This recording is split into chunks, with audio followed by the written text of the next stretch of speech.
janhi nikhon kamay tao lại tay tao Naosen Samson Kipgen aleiset na anasai sari di ko ni na lama ko nin tuzan ko bakin na album bite ho insung bite lungmonna ding le damdoh ding daba chai la ahin sa bitti polo do ka hale tuzin ka program ka go ke ho zo ka pa nang mama pui du sale aba abalin ka chala bitti na tu tek tu zuin aba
sunin tu kala pakaya tion mun no mahiwe ahi amaho chu ato gim nawa ko na chol nga dinga hiwe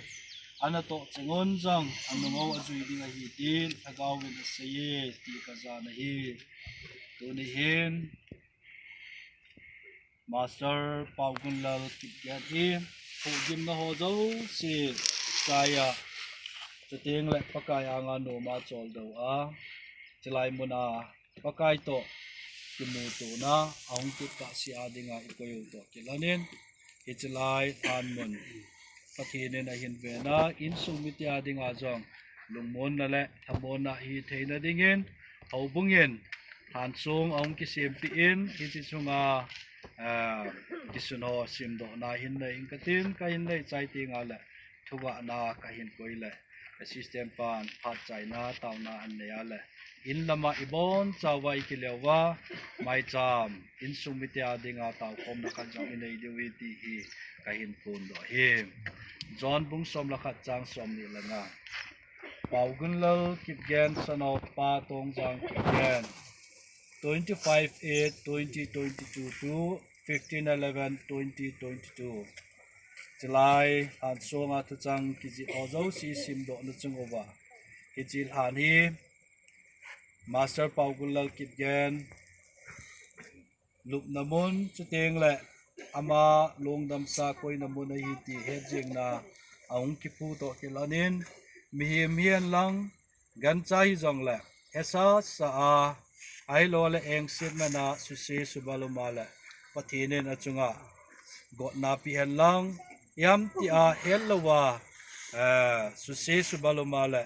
Pathen la insung beten jong ngaidam chang ta han ti a achai na thuwa ka hin koi to kelanin tau chai na assistant pan tau na hin nei dingin tim na ka hin nei taw